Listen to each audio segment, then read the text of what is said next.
Pessoal, bom dia para quem está chegando.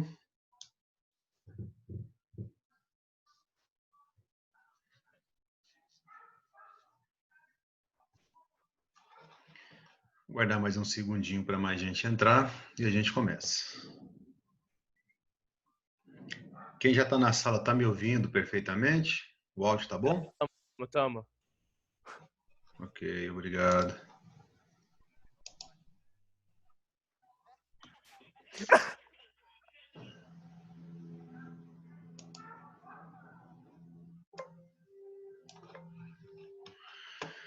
Vamos lá então, né?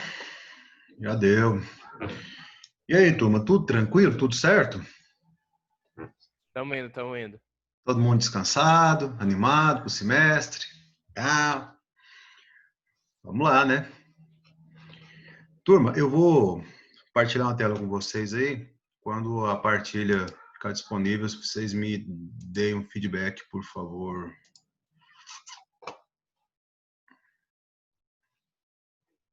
Tá na tela? Tá. Ok. Bom, seguinte. Este mês, a orientação é que a gente revise conteúdos pertinentes do semestre passado. E aí o que acontece? Teve alguma parte do conteúdo que ficou só na aula, na videoaula. A gente não teve a oportunidade de fazer ela ao vivo aqui e, enfim, tirar a dúvida que surgisse durante a explicação. Então, nós vamos fazer isso. Vamos começar, então, o semestre retomando uma aula que ficou só na videoaula, que foi sobre as características do relevo brasileiro, certo? É disso que nós vamos tratar. Eu queria pedir para que quem não tiver problema com isso, abrisse o vídeo, tá? E que se alguém tiver pseudônimo aí, nickname, alguma coisa assim nesse sentido, coloque o seu nome mesmo no perfil seu aí, porque vai entrar alguém para poder fazer a chamada. E esse alguém vai olhar os nomes aí e vai lançar quem está presente. Se de repente você coloca um nome que não é o seu, isso vai dificultar para a pessoa e, consequentemente, vai ficar com falta, né? Acho que não é o caso. Tá? Na medida que a gente for expondo aí, qualquer dúvida vai me pausando aí e perguntando. A aula é gravada, acho que vocês sabem disso. E aí, vamos lá. Pessoal, com relação ao relevo brasileiro, nós temos 3 unidades do relevo brasileiro, que é o Planalto, a Planície e a Depressão. Uma dessas grandes unidades por aqui não existe, que é a chamada cadeia de montanha ou cordilheira, certo? Por quê? Porque cordilheira só se encontra em divisa de placas tectônicas. Show? O relevo brasileiro está assentado sobre uma estrutura geológica antiga, por isso erodida, e com altimetria rebaixada, com ausência de dobramentos modernos. Para a gente compreender isso, vamos lá. Olha para minhas mãos aqui, placa tectônica aqui, placa tectônica aqui. Essas placas se encontram, uma mergulha, a outra vai enrugando, enrugando, enrugando. Ó, assim surgem as cadeias de montanhas. Tudo bem? Eu vou fazer as 5 aparecer montanha, para você entender o que eu vou mostrar agora. O relevo brasileiro ele surgiu há bilhões de anos atrás. Depois que ele está assim, cheio de montanha, o que vai atuar nele é justamente a erosão. A erosão vai desgastando ele lá em cima, ó, e ele vai abaixando, vai abaixando, vai abaixando, e o que sobra é morro, certo? O relevo brasileiro ele tem altimetria rebaixada pelo processo erosivo, pela erosão ao longo de milhões e milhões e milhões de anos. Foi isso que eu acabei de ler para vocês aqui, ó. O relevo brasileiro está assentado sobre uma estrutura geológica antiga, por isso erodido e com altimetria rebaixada, certo? E aí por aqui faltam então os chamados dobramentos modernos, as cadeias montanhosas. Há o predomínio de planaltos e depressões e as planícies estão localizadas em áreas restritas, próximo a rios e ao mar. A planície, área baixa, planalto, área com altitude mais elevada em relação ao nível do mar. Depressão, áreas com altitudes rebaixadas em relação à proximidade. Eu vou mostrar para vocês Conceito por conceito, unidade por unidade, enfim, a gente vai ver isso no visual também, tá? O ponto mais alto do Brasil é o Pico da Neblina, com 2.993,78 metros. Está lá no estado do Amazonas, na Serra do Imerê. Aqui está a imagem do Pico da Neblina. Eu coloquei para vocês aqui. A maioria dos livros didáticos, sobretudo os mais antigos, vão dizer que o Pico da Neblina tem 3.017 metros. Aí eu devo dizer para vocês que essa altitude ela foi corrigida e hoje posso falar que o Brasil não tem nenhum lugar em seu território acima de 3.000 metros de altitude. Com aparelhos mais precisos e recentes, subiram lá para poder conferir se a altitude era 317 mesmo, e não é. É 2.993,78. Tá certo? Bom, vamos lá, vamos aos conceitos então. Se apeguem nisso aqui, que isso aqui que é importante, tá? Planície. Planície é um terreno plano, com altitudes variando em média, tá? De 0 a 100 metros em relação ao nível do mar. São formadas por acúmulo de sedimento que são trazidos pelas águas de rios ou mares. Mas também posso falar que se a erosão eólica soprar um vento aí e juntar poeira, geralmente isso vai amontoar no lugar mais baixo do relevo também. Planície você vai associar a sedimentação, tá? Eu vou colocar para vocês no bate-papo 2 conceitos que são importantes, vocês copiem esse conceito aí, ok? O primeiro conceito é o de erosão. Ué, eu não consigo colocar no bate-papo. Por quê? Ó, vai aparecer. Agora vai. Erosão. Pessoal, vou escrevendo e vou ditando. Tá? Toma nota aí. Erosão é todo processo de desgaste no solo. Quando eu digo todo o processo de desgaste no solo, você tem que entender que é todo o processo de desgaste no solo. Uma minhoca comendo terra, ela provoca erosão, porque ela desgastou o solo. Aquele tiozinho que fuma cigarro de palha, que dá aquela cuspida e o cuspe enrola na terra assim, aquilo lá é erosão. Um homem com uma picareta cavando o chão provoca erosão. A erosão pode ser eólica, fluvial, pluvial, marinha. Quando é o homem, ela é antrópica. A erosão pode ser causada de diversas maneiras, desde que você entenda que a erosão é todo o desgaste no solo. Tá claro isso?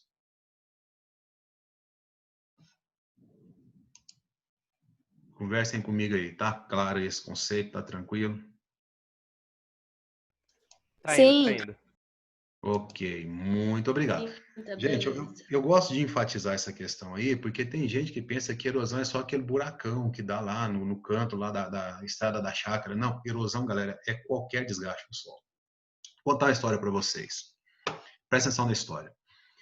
Lá no passado, na época da Mãe de Ná, não sei se você lembra da Mãe de Ná, a Mãe de Ná ficou famosa como uma vidente que previa catástrofes, sei lá. Ela falou assim, ó, vai acontecer uma grande tragédia entre Anápolis e Brasília, num show de uma dupla sertaneja que está em ascensão, entre Goiânia e Brasília, desculpa. Naquela época, ia ter um show aqui em Anápolis, do Vitor e Léo. E aí começaram a falar na internet que ela estava prevendo que ia ter uma grande explosão no show do Vitor e Léo em Anápolis. Porque é dupla em ascensão, ela previu que os Mamonas iam morrer, enfim, aquela coisa toda. Pessoal, eu não creio em bruxa, mas que tem, tem. Então, o que acontece? Na época lá, a minha namorada falou assim, isso lá atrás, né? Vamos no show do Vitor e Léo? Eu falei, vou não, porque vai explodir. A mãe de Ná falou, eu não quero ir não. Na verdade, eu não queria ir mesmo, né? Ela falou, não, vamos, por favor, vamos, a gente não vai, vamos. Eu falei, não, vamos. Ela falou, vamos. Eu falei, então vamos, inferno. A gente vai, então. Aí, galera, a gente foi. A gente foi de carona com os amigos, eu só tinha uma moto na época, estava chovendo, não ia compensar ir de moto. E aí a gente foi lá, viu o show, terminou o show, começa o tum, xim, tum, xim, tum, tim, tum. Aí quando você vai em show, você vê, né? Tum, tum, tum, tum, tum, tum. O pessoal fica lá, depois do show à noite, lá, catilangando. Eu, como sou menino de igreja, o que eu faço? Terminou o show, eu vou dormir. Mas eu tava de carona, não tinha jeito. O cara falou assim, ó, vai lá pro carro e dorme lá, e quando a gente for embora, a gente vai embora. Eu falei, beleza. Peguei a chave do carro, fui pro estacionamento. Talvez vocês já foram em show lá no Jockey. Jockey não, lá no CRA. Lá no CRA alguma vez. Quem já foi sabe que o estacionamento é numa terra assim bem longe, bem afastado, lá para cima. Quando eu fui chegando no estacionamento, distante lá do show, aquele vazio, aquele escuro, que eu apertei o controle, o carro deu aquele negocinho na luz, né? Tchup, tchup, e tinha uma mulher, cara, fazendo xixi lá do lado do carro. Essa mulher subiu as calcinhas e saiu correndo. Ficou assustada com alguém chegando, né? Beleza. Eu abri a porta do carro, a luz iluminou lá no chão e no chão tinha uma bolinha de xixi. À medida que o xixi entrava na terra, a fumacinha subia. E eu fiquei observando para aquilo assim, vendo aquele buraquinho ali no meio do xixi e perguntando: é erosão? E aí, é erosão, galera? Sim.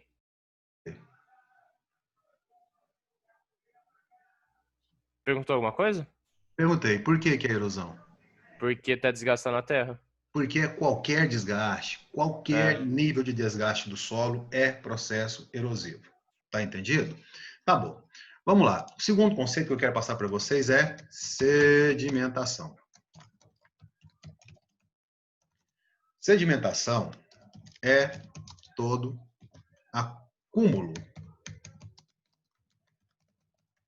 Ah, galera, sobre a explosão, a Ana tá falando aí, né? Não explodiu nada, não.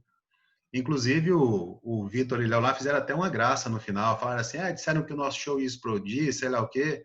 Jogaram água neles mesmo lá, para dizer que se a gente molhou lá fora, eles molhavam lá em cima do palco também. Não teve explosão nenhuma, não. Besteira. Na realidade, a história da explosão era para chamar a atenção de vocês para falar da erosão. Tá certo? Sedimentação é todo processo de acúmulo de sedimento. Tá aí no chat para vocês.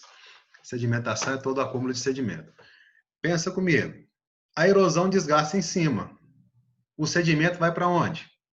Vai para baixo. Certo? Erosão em cima, sedimento embaixo. Consequentemente, se o lugar mais baixo é planície, a sedimentação vai acontecer na planície. E a erosão? No planalto, basicamente. Certo? Vai lá, continuando então. Planalto. Planaltos são terrenos mais elevados do que as planícies. As altitudes médias geralmente são acima de 200, 300 metros. E eles são delimitados por escarpas e chapadas, enfim. Planaltos são áreas altas onde predomina a erosão. Certo? Planalto, área alta onde predomina a erosão.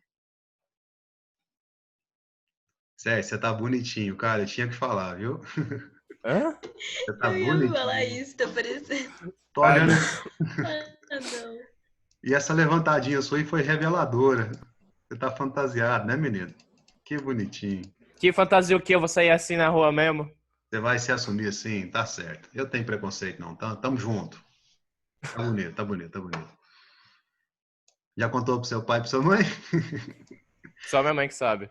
Tá bom, tá certo. O que importa é ser feliz. Vamos lá. Olha aqui pro esquema. Planalto é uma área mais alta, ó. Planície é uma área mais baixa. No planalto tem a erosão. O sedimento que sai do planalto vai lá para baixo e amontoa na planície, acumula na planície. Tá certo?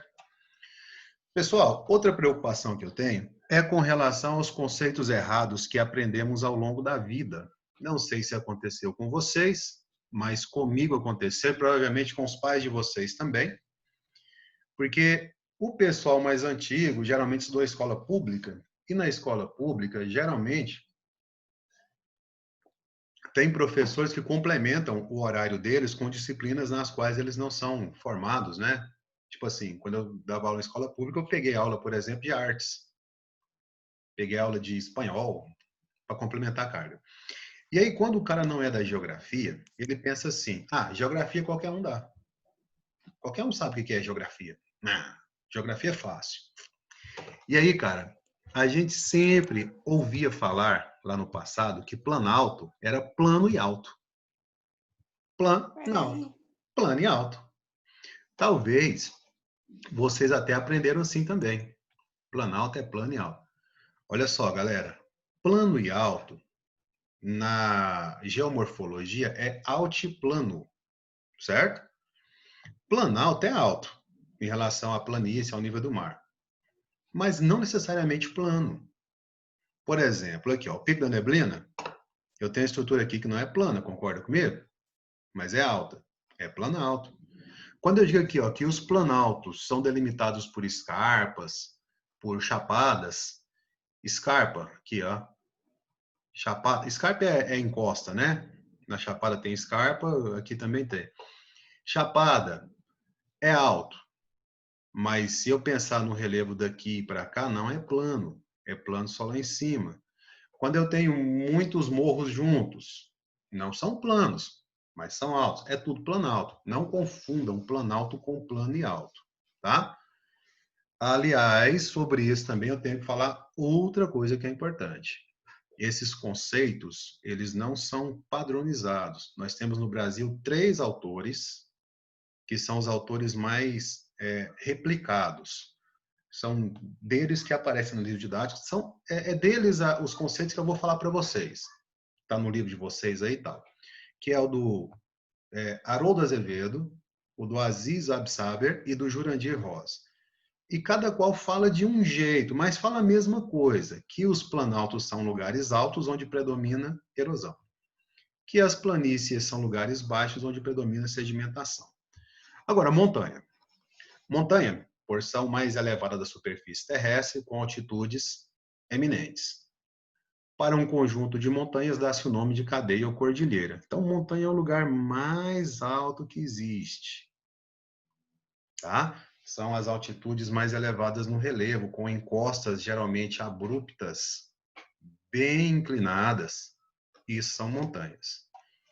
Chapada e escarpa aqui, eu só coloquei porque o autor fala que os planaltos são delimitados por escarpas e chapadas. Aí, para você entender, escarpa é uma encosta íngreme de um penhasco. Então, qualquer encosta, galera, que parece um paredão, a gente chama de escarpa, certo? E chapada são formações rochosas que possuem uma porção plana na parte superior. As chapadas são estruturas escarpadas que em cima parece mesa. Pode ver que está plano lá em cima, ó. Chapada Diamantina, Chapada dos Veadeiros. Já viram chapada por aí? Talvez vocês já viram chapada por aí. Tem conjunto de formação desse jeito aqui no relevo. Ok? Turma boa? Até aqui. Alguma dúvida?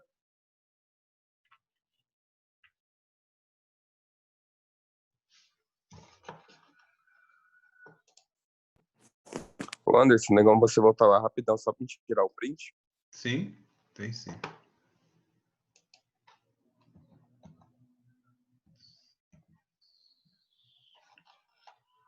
Fica à vontade aí.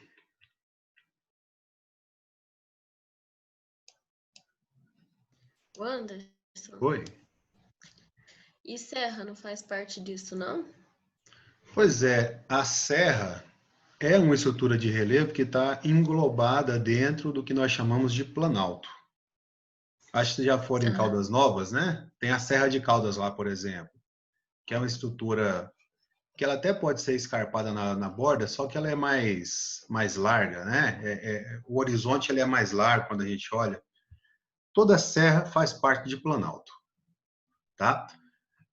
Morro, colina, montanha para a lógica nossa aqui, porque no Brasil não tem cadeia de montanha, não tem cordilheira, né? Tudo isso faz parte de planalto. Por isso que eu disse para vocês lá atrás que planalto não pode ser confundido com plano e alto, porque serra não é plana, escarpa não é plana, conjunto de... A gente fala aqui de conjunto mamelonar, meia laranja, tipo domínio dos mares de morros, talvez vocês vão lembrar disso aí quando eu falo, também não é plano e é tudo planalto. A gente vai especificar daqui para frente agora. Eu vou avançar, tá? Classificação do relevo por Haroldo Azevedo. Como eu disse agora há pouco, são 3 autores que são considerados aqui no Brasil. E o primeiro deles é o Haroldo Azevedo. O Azevedo, galera, ele foi o grande impulsionador de estudos associados a relevo no Brasil. Por quê? Porque os dois próximos autores foram alunos dele. Então ele conseguiu tocar no coração de pessoas que dedicaram a vida a estudar relevo daí para frente, a partir das aulas que ele dava. Esse Azevedo, ele fez um mapa do Brasil delimitando lugares com relevos específicos. Para o Azevedo, só existem dois tipos de relevo: só o planalto e a planície.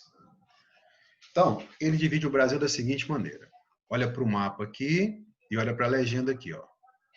Ele fala que este conjunto todo aqui, ó, onde eu estou passando a setinha, esse círculo aí, é o Planalto Brasileiro.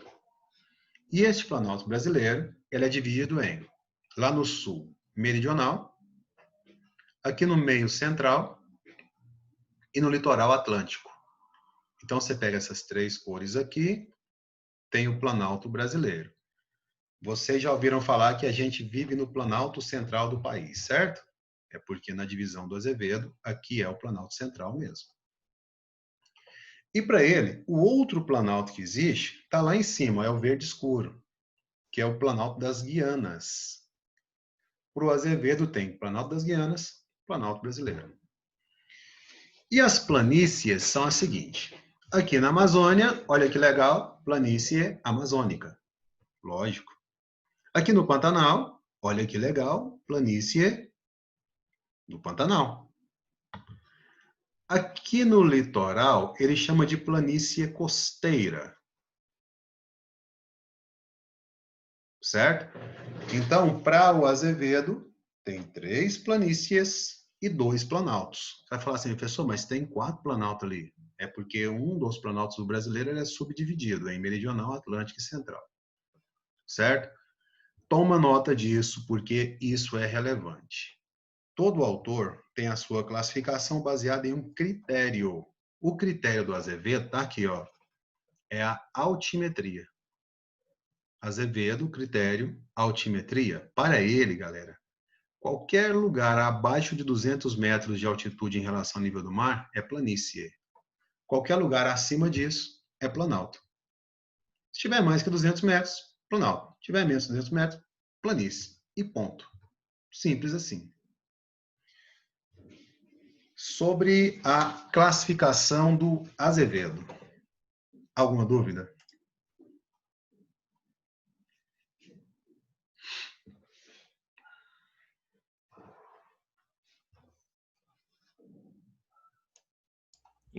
Nenhuma dúvida. Obrigado, Sérgio. Galera, se vocês não se manifestam, eu não sei como é que está o entendimento aí. Então, ainda que seja pelo chat, fala. Não tem, sim tem, enfim. E vida segue, tá bom? Eu nunca imaginei que durante uma aula o professor ia ficar assim, ó, conversa, conversa. Né? É o É contrário, né? estranho. Quem conversar eu vou mandar para dentro da sala. É estranho, parece tudo ao contrário, né? Mas tá bom. Né? Acontece. O que importa é que o Vasco está só ganhando, faz muito tempo que ele não perde, enfim, viva o Vasco. Avançando. O segundo autor que a gente considera quando estuda relevo no Brasil é um cara chamado Aziz Nassib Absaber. Apesar do nome, o cara é brasileiro. É descendente de árabe, né? Pessoal, o Absaber, para muitos no mundo, ele é o papa da geomorfologia. Esse cara é estudado no mundo inteiro, ele é respeitado no mundo inteiro. Esse cara é o cara, viu? Aluno do Azevedo. Eu imagino que ele assistindo a aula do Azevedo, ele ficou tão encantado com essa temática que ele falou assim, é isso que eu quero para minha vida. E aí o cara foi a fundo, é um grande pesquisador, é um grande escritor. O Absaber, em 1962, ele lançou essa divisão do Brasil no que se refere a relevo. E aí, a primeira coisa que ele fez, ele melhorou os critérios do Azevedo. Olha só, trata-se de uma classificação mais detalhada na década de 60. Considera-se, aí é que estão os critérios, toma nota disso aí, além da altimetria, os processos geológicos que levaram à formação do relevo. Então, ele pega o que ocasionou a formação do relevo e a altitude. Ele mistura as duas coisas. Aí, ele vai dividir da seguinte maneira. Vamos lá. Nessa coluna aqui, os planaltos. Você vai tentar localizar no mapa de acordo com o nome, tá? Por exemplo, Planalto Meridional. Meridional quer dizer sul. É esse aqui, ó. Que é o Planalto mais a sul, mais ao sul. Planalto Maranhão, Piauí. Bom, tá entre o Maranhão e o Piauí, então tá lá no Nordeste, ó. Planalto Central, aqui ele replica o Azevedo, que também falava em Planalto Central, assim como o Meridional, né? Das Guianas, também lá em cima. Planalto Nordestino, aqui é um desmembramento que ele faz do Planalto Atlântico do Azevedo. Seria aqui Planalto Nordestino. Então, no Nordeste teríamos dois Planaltos, o Nordestino e o Planalto Maranhão-Piauí. Aí ele vai chamar este verde aqui de Planaltos e Serras Leste-Sudeste. Aí vem as planícies. Ele replica planície costeira, planície amazônica, planície do Pantanal e a novidade, pessoal. E aí é temazinho bom de cobrar em prova, ó. Qual é a novidade em relação à planície do Absaber na comparação com Azevedo? Ele vai chamar aqui no sul, ao invés de planície, de Planalto Uruguaio Sul-Rio-Grandense. Aí tem uma briga, cara, entre os autores lá no sul do país. Por quê? Porque o relevo ali ele é chamado de coxilha. Coxilha é um relevo, assim, que parece uma colina, uma serra, mas ele é bem baixinho. Uma serrinha baixinha, tipo o reino dos Teletubbies. Não sei se vocês assistiram Teletubbies aí, quando vocês eram crianças. Enfim, a encosta é bem ondulada, bem macia. Quem bate o olho não sabe direito se aquilo lá é alto ou é baixo. Então, justifica a confusão que essas pessoas fazem aí. Na classificação do Absaber, eu tenho lá no sul um planalto chamado Uruguaio Rio-Grandense. Uruguaio Sul-Rio-Grandense. Então, voltando, critério do Azevedo, altimetria. Critério do Absaber, o fator que levou à formação, fatores, como que eu vou dizer, geomorfológicos, por assim dizer, além da própria altimetria.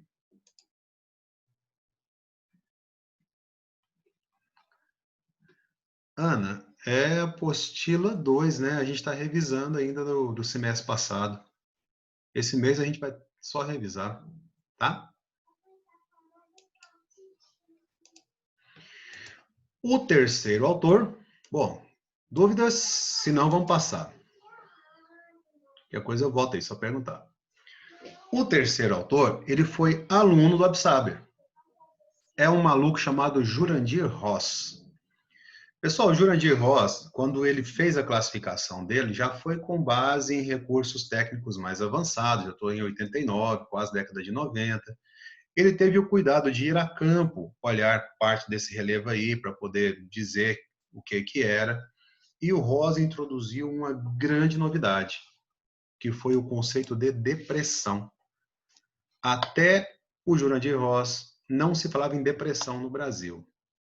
E aí, qual que é o conceito de depressão? Depressão são áreas baixas com altitudes inferiores às áreas próximas. Deixa eu voltar lá atrás e mostrar um exemplo para vocês, para ficar fácil aqui nessa altura do processo.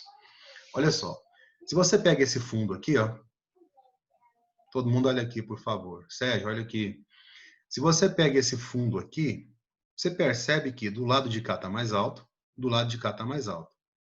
E aqui está numa área mais baixa em relação a áreas próximas. Isso é uma depressão. Aqui também, ó, olha para a setinha. Aqui está mais baixo do que a esquerda e a direita. Então, olha o conceito, depressão. São áreas situadas abaixo das áreas vizinhas ao seu redor. Pode ser relativa ou absoluta.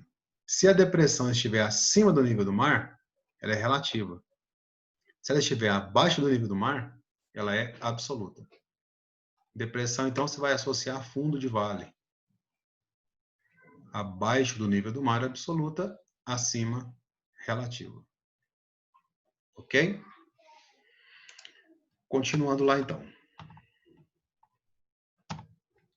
Na classificação do Ross, os critérios adotados, e cuidado com isso aqui também, tá? Quem pensa em fazer vestibular, sobretudo no Sul e Sudeste, eles cobram muito o relevo do Ross. Os critérios são 3. Morfoescultura, morfoestrutura e altimetria.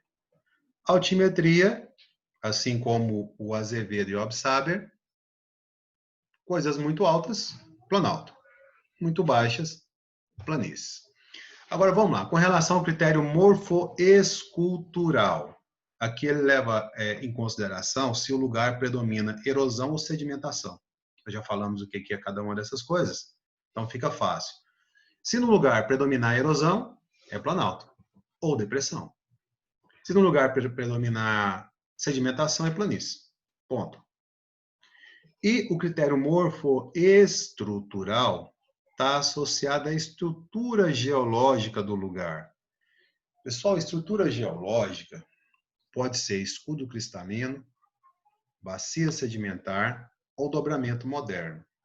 Dobramento moderno é montanha. No Brasil, cadeia de montanha. No Brasil não tem. Aqui vai ter escudo cristalino ou bacia sedimentar. Então, Ross ele considera, dentro da divisão dele, a estrutura geológica do lugar, a altitude do lugar e a questão da predominância de erosão ou sedimentação. Aí ele fez esse mapinha bacana aqui, ó. Vou ler o texto e eu falo do mapa depois.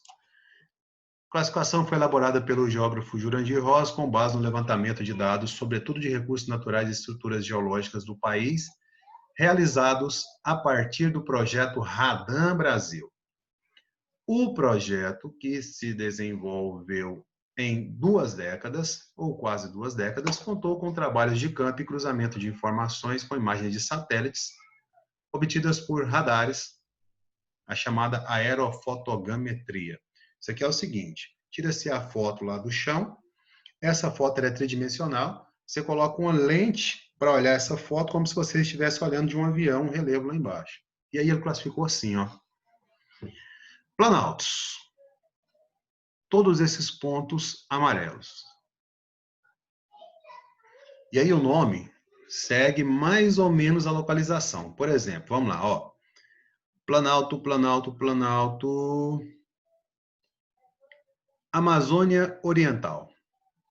Número 1, Amazônia, então tá lá na Amazônia, Oriental, Leste. Então é nessa região aqui da Amazônia. 2, Planalto e Chapada da Bacia do Parnaíba. Pessoal, Rio Parnaíba está lá entre o Piauí e o Maranhão. Então, vou lá para o Nordeste. Ó. 2. 3. Planaltos e Chapadas da Bacia do Paraná. Em qual região está o Rio Paraná? Na região sul.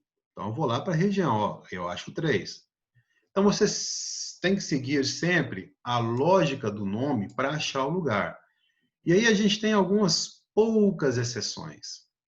E entre as exceções, tem uma que é importantíssima, que é essa aqui, ó.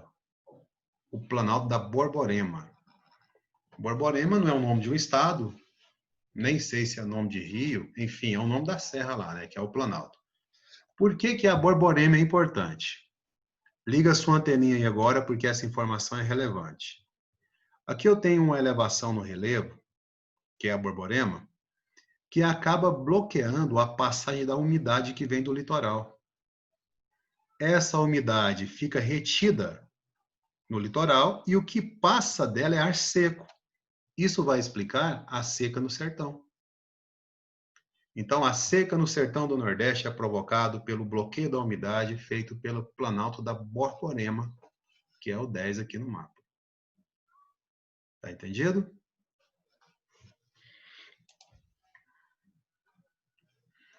Turma, até aqui. Dúvidas?